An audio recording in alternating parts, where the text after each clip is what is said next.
सबसे बड़ा सवाल ये है कि ये सरकार जो बैठी है, जो कुंभकर्ण की नींद में सोई हुई है, हज़ारों की हज़ारों लोगों की ज़हरीली शराब पीने से बिहार के अंदर मृत्यु हो चुकी है। हम यही कह सकते हैं कि हमेशा से विपक्ष प्रहरी होता है, हम उनका आईना दिखाते हैं लेकिन वो लफाज़ी करते हैं। संपोषित और संरक्षित कौन कर रहा है इस शराब माफियाओं को?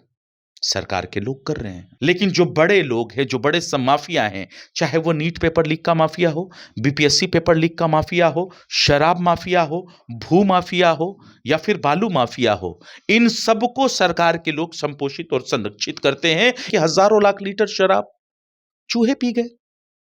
पुल पुलिया तो खाता ही है, करप्शन की भेंट तो चढ़ा ही। बिहार में ये बताइए, शराब भी चूहा पीता है।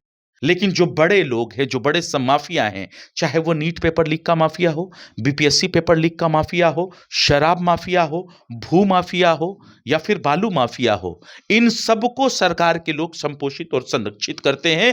प्रदेश के अंदर जो गरीब, वंचित, शोषित, दलित, पिछड़ा अकलियत है, उसके ऊपर इनका बुलडोजर चलेगा। इनके ऊपर उनके लिए कानून की चाबुक चलेगी।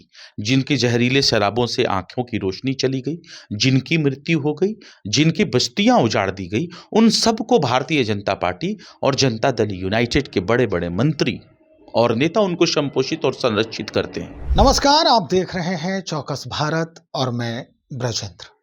बिहार में शराबबंदी के लगभग 9 वर्ष 8 महीने हो गए, लेकिन अभी भी इस मसले को लेकर लगातार बयान आ ही रहे हैं। अब जीतन राम मांझी एनडीए के घटक दल में शामिल हैं और इस वक्त सत्ता में भी है। वो क्या कह रहे हैं शराबबंदी को लेकर, हम आपको सीधा पहले उनकी बात सुनवाते हैं। सुनिए। देखिए, आज नहीं हम बोले हैं, शराबबंदी जिस दिन से हुई उस दिन से ही हमने आशंका व्यक्त किया था और मेरा आशंका एकदम सत्य साबित हो रही है कि शराबबंदी तो बहुत ठीक है। हम उदाहरण देते हैं कि हम उसका उदाहरण है कि आज 82 वर्ष मेरा उम्र हुआ है और उस घर के जन्मे हैं जहाँ शराब चुलाया जाता था, बेचा जाता था और अपने होठ पर शराब नहीं लाया नहीं लाया तो आज यहाँ है। हमारा छोटा भाई इंस्पेक्टर पुलिस रहा, हमारा बेटा देखिए कहाँ से कहाँ है। तो शराबबंदी तो बहुत आवश्यक है, होना ही चाहिए। शराब जो पीता है वो राक्षस हो जाता है, लेकिन शराबबंदी के नाम पर जो कार्रवाइयाँ हो रही है वो गलत है। कार्रवाइयाँ में दोहरा चरित्र अपनाया जा रहा है कि जो बड़े बड़े तस्कर हैं, हजारों लाखों लीटर में जो खेलते हैं वो बच रहे हैं। मोटा पैसा उनके पास है, लगता है उसका उपयोग करते होंगे। और हम तो नीतीश कुमार जी को धन्यवाद देते हैं कि शायद हमारे कहने पर ही वो तीसरा समीक्षा किया और इस कानून की समीक्षा में उन्होंने कह दिया कि जो शराब पी करके कहीं जा रहा हो उसको पकड़ने की ज़रूरत नहीं है, या पावभर शराब ले करके जा रहा हो उसको पकड़ने की ज़रूरत नहीं है। लेकिन जो पुलिस पदाधिकारी है, एक्साइज पदाधिकारी है, सिविल पदाधिकारी है, कोटा पुराने के लिए उन्हीं को पकड़ता है और बड़का बड़का को छोड़ देता है। आज 5 लाख या 6 लाख शराब के संबंधी केसेज हैं। उस केसेज में 4 लाख के आसपास सब गरीब तबके के लोग हैं। किसी को बेल हुआ है, किसी पर केस है, इत्यादि। और वो गरीब कौन है? जो मजदूरी करके अपना जीवन व्यतीत करते हैं। तो मेरा कहने का मतलब है कि शराबबंदी का से कार्रवाई इस कदर होनी चाहिए कि कम से कम जो गरीब लोग हैं उनको इस प्रकार से कार्रवाई से वंचित रखना चाहिए, या उन पर जो केस मुकदमा हुआ है वो उठा देना चाहिए। और जो तस्कर है शराब का, जैसे छापा आज मार रहे हैं हमारे सम्राट जी, बड़ी अच्छा कर रहे हैं।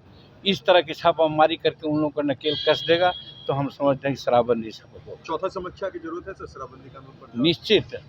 अगर जिस प्रकार से आज सम्राट जी यहाँ कर रहे हैं कि हर तरह के जो माफिया है उस पर वो अपना हिसाब लगा रहे हैं, तो इनको फ्री हैंड दिया जाएगा तो हम समझते हैं कि शराब माफिया भी ख़त्म हो जाएंगे। और हम समझते हैं कि शराबबंदी का जो धज्जियाँ लोग उड़ा रहा है वो शराबबंदी ठीक से चलेगा। शराबबंदी के जो तस्कर है उनके संपत्ति पर बुलडोजर एक्शन चलना चाहिए, तो उसी पर तो मैं कह रहा हूँ। रोहिणी आचार्य अरे आप लोग बुलडोजर कर रहे हैं, उस पर दूसरे रूप में कहा कि उस पर भी ध्यान जाना चाहिए। रोहिणी आचार्य ने अपील किया है नीतीश कुमार से और कहा है कि बेटी जो मायके आती है उसको अच्छा वातावरण मिले सुरक्षा और दे। सुरक्षा बेटियों की सुरक्षा की मांग कर रही है बिहार। रोहिणी उनको दिक्कत कहाँ है? दिक्कत उनके घर में है। बेटियां तो यहाँ सुरक्षित है। इसीलिए तो हमारे गृह मंत्री सम्राट चौधरी जी ने स्पष्ट कह करके कहा है कि हम बेटी बहू का जो असुरक्षित महसूस करते हैं उसको हम सुरक्षा देंगे। इसलिए कि जितने भी यहाँ क्रिमिनल लोग हैं उनको हम बिहार में नहीं रहने देंगे। वो अपना जगह ले लें दूसरी जगह, नहीं तो फिर उनका जगह दूसरा होगा। ये उनका स्टेटमेंट को हम बहुत प्रशंसा करते हैं। शिवानंद तिवारी ने तेजस्वी यादव को सलाह दी है कि हारने के बाद बाहर क्यों चले गए, विदेश क्यों चले गए, बिहार में जनता के बीच में रहे। अपने ही दल के लोग सवाल उठाने लगे उन पर। मेरा कहने का मतलब है कि हम लोग उनको बाबा कहते हैं, शिवानंद तिवारी जी को। बाबा को तेजस्वी जी को सीख पहले से देना चाहिए था। वो सीख दिए कब? जब सारा मामला ख़त्म हो गया तब। भाई जीतन राम मांझी ने तो साफ कहा है कि दो तरह की कार्रवाई सरकार शराब के जो अपराधी हैं, शराब में जो पकड़े गए अपराधी हैं, वो उन पर अपनाई जा रही है।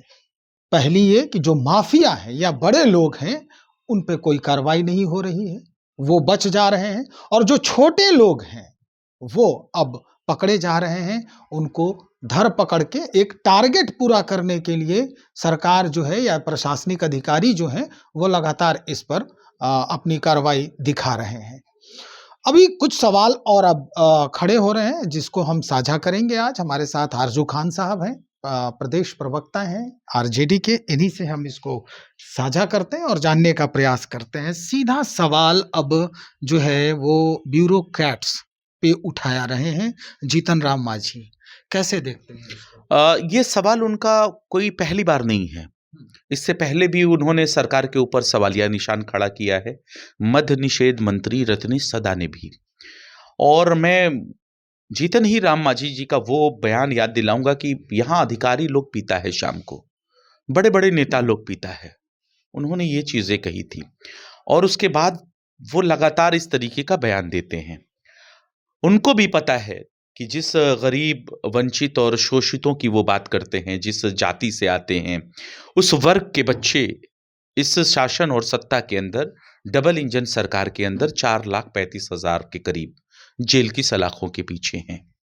और सवालिया निशान इसलिए है, हम लोग लगातार कहते रहे हैं इलेक्शन से पहले या फिर आज इलेक्शन के बाद, कि आखिर में संपोषित और संरक्षित कौन कर रहा है इस शराब माफियाओं को? सरकार के लोग कर रहे हैं, क्योंकि यहां का बच्चा बेरोजगार है, पलायन करता है। ई श्रम पोर्टल का आप रजिस्ट्री देख लीजिए कि कितने करोड़ में लोग ई श्रम पोर्टल के ऊपर पंजीकृत हैं। वो जाते हैं 2 वक्त की रोजी रोटी के लिए, दूसरे राज्यों में पलायन करते हैं। जो पलायन नहीं करता है वो बेरोजगारी का बिहार प्रदेश में दंश झेलता है। और वो बच्चे SC ST वर्ग के आते हैं जो 4,35,000 है, 500 रुपए की दिहाड़ी मजदूरी करते हैं, शराब ही बेचते हैं। उनको पुलिस पकड़ती है लेकिन शराब माफियाओं को नहीं पकड़ती है। तो इसलिए हम कहते हैं जीतन राम मांझी जी लगातार इस चीजों को कह रहे हैं और विपक्ष भी लगातार इस चीजों को कह रही है कि आखिर में शराब माफियाओं को संपोषित और संरक्षित कौन कर रहा है। 3 समीक्षा हुए शराब को लेकर, 3 बार समीक्षा किया गया, लेकिन अंतिम जो समीक्षा थी, उन्होंने, जीतन राम मांझी का कहना है कि मैंने नीतीश कुमार जी से कहा कि देखिए जो शराब लेकर जा रहा है उसको ना पकड़ें, जो शराब पीकर भी जा रहा है, एक पौआ लेके भी जा रहा है, तो उसे आप डिस्टर्ब नहीं करें। लेकिन ऐसा करने में जो प्रशासनिक अधिकारी हैं वो पीछे हट रहे हैं, उन पे कार्रवाई उन्हीं को पकड़ लिया जा रहा है और जो बड़े बड़े माफिया हैं वो बचे रह जा रहे हैं। तो अब किस पे उंगली, किस पे उठ रहा है? देखिए, ये उंगली किसके ऊपर उठेगा? सीधा सरकार खुद कटघरे के अंदर है। सरकार के कैबिनेट के मंत्री सरकार के ऊपर हमेशा से सवाल उठाते रहे हैं। विपक्ष तो सवाल उठाती है तो ये कहते हैं कि नहीं, विपक्ष का काम है आरोप लगाना, और हम कहते हैं कि हम तथ्यों के ऊपर बात करते हैं, भारत सरकार और बिहार सरकार के आंकड़ों के ऊपर बात करते हैं, हम शब्दों की जादूगरी नहीं करते हैं। सबसे बड़ा सवाल ये है कि ये सरकार जो बैठी है, जो कुंभकर्ण की नींद में सोई हुई है, हजारों की हजारों लोगों की जहरीली शराब पीने से बिहार के अंदर मृत्यु हो चुकी है। शराब माफिया बस्तियां जलाते हैं, उन चीजों को भी आपने कवर किया है, लेकिन उन शराब माफियाओं का होता क्या है? जिनकी जहरीले शराबों से आंखों की रोशनी चली गई, जिनकी मृत्यु हो गई, जिनकी बस्तियां उजाड़ दी गई, उन सबको भारतीय जनता पार्टी और जनता दल यूनाइटेड के बड़े बड़े मंत्री और नेता उनको संपोषित और संरक्षित करते हैं। यही नहीं, जो लैब टेस्टिंग में जो जाता है शराब, जो 50 ml 100 ml से जो काम हो जाना चाहिए लैब टेस्टिंग के लिए, वहां पे बिहार सरकार का यह आंकड़ा बताता है कि हजारों लाख लीटर शराब चूहे पी गए। पुल पुलिया तो खाता ही है, करप्शन की भेंट तो चढ़ा ही। बिहार में यह बताइए, शराब भी चूहा पीता है, वो शराब चूहा कितना बलशाली है? तो यह साफ तौर पे राष्ट्रीय जनता दल का महागठबंधन का कहना है और लगातार ये जीतन राम मांझी जी का भी कहना है। हम यही कह सकते हैं कि हमेशा से विपक्ष प्रहरी होता है, हम उनका आईना दिखाते हैं लेकिन वो लफाजी करते हैं। उनकी मंशा यही है कि इस गरीब प्रदेश के अंदर जो गरीब, वंचित, शोषित, दलित, पिछड़ा अकलियत है, उसके ऊपर इनका बुलडोजर चलेगा, इनके ऊपर उनके लिए कानून की चाबुक चलेगी। लेकिन जो बड़े लोग हैं, जो बड़े माफिया हैं, चाहे वो नीट पेपर लीक का माफिया हो, बीपीएससी पेपर लीक का माफिया हो, शराब माफिया हो, भू माफिया हो या फिर बालू माफिया हो, इन सबको सरकार के लोग संपोषित और संरक्षित करते हैं। इसकी वजह से बिहार एनसीआरबी के डेटे में दूसरे नंबर पे है, अपहरण में नंबर 1 पर है, और जहां तक महिलाओं की हत्या का मामला है, महिलाओं के साथ बलात्कार करने का मामला है, चाहे वो 70 साल की महिला हो, चाहे 7 साल की बच्ची हो, उसमें 27,000 महिलाएं और बच्चियां हैं। यह सबका परिणाम है।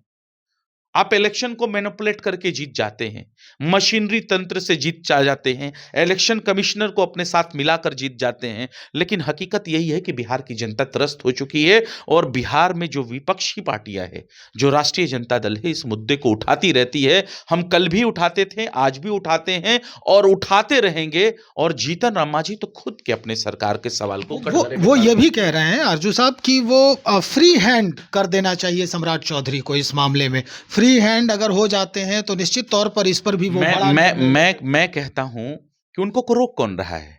उन्हीं के सत्ता के लोग रोक रहे हैं ना। अगर फ्री हैंड करने की बात कर रहे हैं, उसमें तो विपक्ष का कोई दखल नहीं है, तो आखिर में उनकी मंशा क्या है? उनकी मंशा तो ये जाहिर करती है कि वो शराब माफियाओं को संपोषित करना चाहते हैं।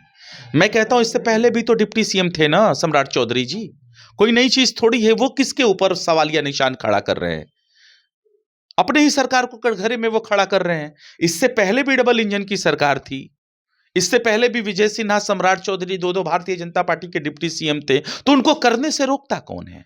हकीकत यही है कि इनकी जो मानसिकता है, इनकी जो मंशा है, ये जो करना चाहते हैं, वो यहां हर तरह के माफियाओं को संपोषित करना चाहते हैं और गरीबों के घरों पे बुलडोजर चलाना चाहते हैं। आखिरी सवाल, 3 ऑप्शन है। शराब चालू कर देना चाहिए, शराब हमेशा के लिए बंद होना चाहिए और कठोर कार्रवाई होनी चाहिए, या फिर जो है चौथी समीक्षा होगी और उसके बाद इस पर कोई निर्णय हो। इस प्रदेश में जो जो ऐतिहासिक काम हुए हैं वो महागठबंधन के साथ के बिना नहीं हुआ है। उसमें एक शराबबंदी भी है। शराबबंदी महागठबंधन के वक्त में हुई। हम इस चीज को मानते हैं, हम प्रतिबद्ध थे, बिहार को लेकर आश्वस्त थे कि बिहार में शराब बंद होना चाहिए। लेकिन ये हम मानते हैं कि शराब पूर्ण तरीके से बंद नहीं है, क्योंकि यहां तो विधानसभा के बाहर भी शराब की बोतलें पाई जाती हैं, घरों घरों तक डिलीवरीज होते हैं, बस्तियों की बस्तियां जलाई जाती हैं, हजारों लोगों की आंखों की रोशनियां चली जाती हैं। हकीकत क्या है कि मंशा ही नहीं है इनकी। महागठबंधन चाहती है कि पूर्ण तरीके से रोक लगे शराब के ऊपर। हम शराब को खुलवाने के पक्षधर नहीं है, शराब को बंद करे, पूर्ण तरीके से बंद करे, न कि वो माफियाओं को, शराब माफियाओं को संपोषित और संरक्षित करे। बड़े हो या छोटे हो, दोनों के लिए बराबर, दोनों के लिए बराबर है, दोनों के लिए बराबर है। लेकिन सवालिया निशान है भारतीय जनता पार्टी के ऊपर कि ये संपोषित और संरक्षित क्यों करते हैं? क्या इनको गरीबों की चिताओं से खेलना अच्छा लगता है? उनकी मृत्यु होनी जहरीली शराबों से इनको अच्छा लगता है? गरीबों का घर उजाड़ने से इनको अच्छा लगता है? क्या ये खूनी है? सबसे बड़ा सवाल यह है कि क्या ये खून की सियासत करते हैं, खूने जाती हैं गरीबों की और जो माफिया है उनको ये संपोषित करते हैं। बहुत शुक्रिया जानकारी देने के लिए। आरजू खान साहब बातचीत कर रहे थे इस पूरे मसले पर कि भाई शराब बंदी तो है, कागजों पर है, और कुछ लोगों के लिए अलग कानून है और कुछ लोगों के लिए कानून कुछ और कह रहा है। ये जीतन राम मांझी भी कह रहे हैं, जो इस वक्त एनडीए के घटक दल में है। तो चलिए अब देखते हैं कि चौथी समीक्षा होती है, अब पूर्णतया इस पर कठोर कार्रवाई होती है, क्योंकि बात जो है ये भी आ गई है कि सम्राट चौधरी जो इस वक्त गृह मंत्रालय भी संभाल रहे हैं और राज्य के उप मुख्यमंत्री भी हैं, उनके हाथ फ्री कर दिए जाए, तब ये संभव हो सकता है। तो इंतजार करते हैं और देखते हैं कि किस तरह के डिसीजन इस पूरे मसले पर लिया जाएगा कुछ ही दिनों में, और अगले बजट सत्र में इस पर क्या कुछ नई बातें या अद्यतन बातें सामने आएगी वो भी हम दिखाएंगे। बने रहिए हमारे साथ। बहुत शुक्रिया।